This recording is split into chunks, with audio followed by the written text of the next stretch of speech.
Raymond Williams' The Politics of Modernism Against the New Conformists is an insightful critique of the modernist movement and its implications within cultural and political contexts. Williams challenges the conventional narratives surrounding modernism, particularly its celebrated autonomy and revolutionary ethos. Instead, he exposes how modernism, as an aesthetic and intellectual movement, has often been co-opted by institutional powers, losing its radical edge and reinforcing the very systems it initially sought to critique. The book argues that modernism's engagement with social realities and political struggles has been undermined by a retreat into formal experimentation and self-referentiality,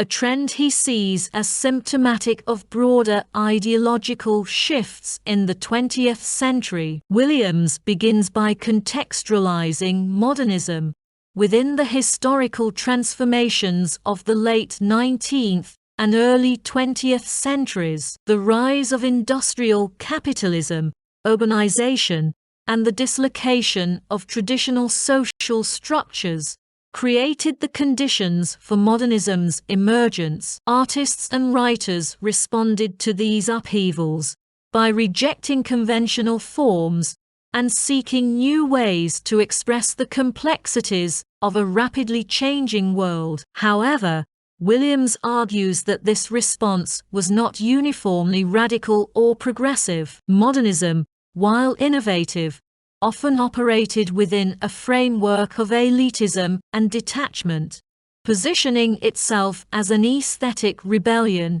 rather than a vehicle for substantive social critique. A central theme of the book is Williams' critique of the notion of artistic autonomy. Modernist artists often celebrated their work as independent of political and economic influences, emphasizing the purity of artistic creation. Williams disputes this idea, arguing that no art exists outside of its material and social conditions. He traces how modernism's claim to autonomy was paradoxically enabled by its dependence on the patronage of elite institutions, such as universities, galleries, and publishing houses. This dependency, Williams contends, limited modernism's capacity to challenge dominant ideologies as it became increasingly integrated into the structures of power it ostensibly opposed. In this context,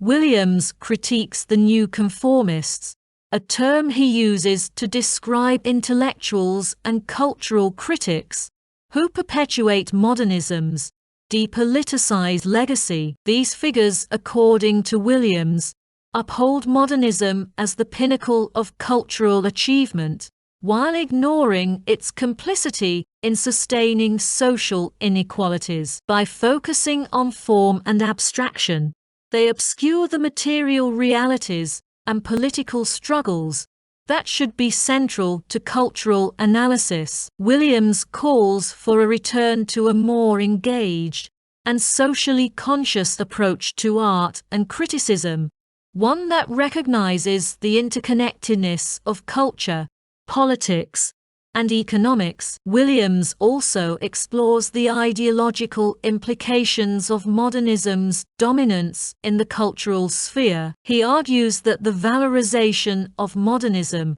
as a timeless and universal aesthetic obscures its historical specificity and ideological underpinnings. By framing modernism as the inevitable culmination of artistic progress, its proponents marginalize alternative traditions and perspectives, particularly those rooted in working-class or non-Western experiences. Williams critiques this exclusionary tendency, emphasizing the need to broaden the cultural canon and embrace a more pluralistic understanding of artistic and intellectual contributions. The book further examines the relationship between modernism and mass culture, a topic that has long been a source of tension within cultural theory. Modernism often defined itself in opposition to mass culture, which it dismissed as banal and commodified. Williams challenges this binary,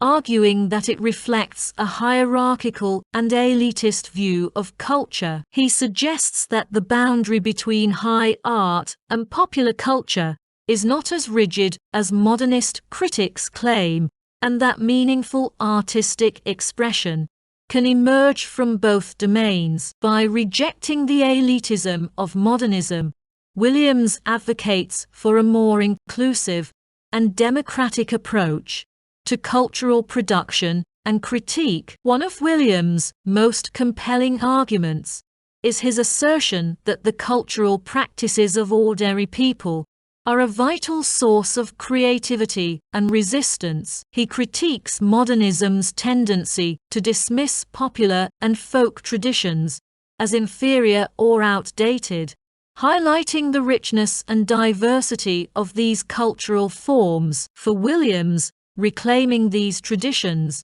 is essential for developing a genuinely democratic and participatory culture. He calls for a cultural politics that values the contributions of marginalized communities and recognizes the potential of collective creativity to challenge dominant ideologies. Throughout the book, Williams maintains a dialectical approach, acknowledging modernism's achievements while critiquing its limitations. He recognizes the innovative contributions of modernist artists and writers, particularly their efforts to grapple with the complexities of modern life. At the same time, he insists that these contributions must be situated within a broader historical and political framework. By doing so, Williams seeks to move beyond the polarized debates that characterize much of the discourse on modernism, offering a more nuanced and critical perspective. The politics of modernism is not merely a critique of a past movement, it is also a call to action. Williams urges contemporary artists, writers, and critics to resist the co-optation of culture by market forces and political institutions. He emphasizes the importance of developing a cultural practice that is both politically engaged and aesthetically innovative. This requires rethinking the role of the artist and the critic, as well as challenging the structures that sustain cultural hierarchies and exclusions.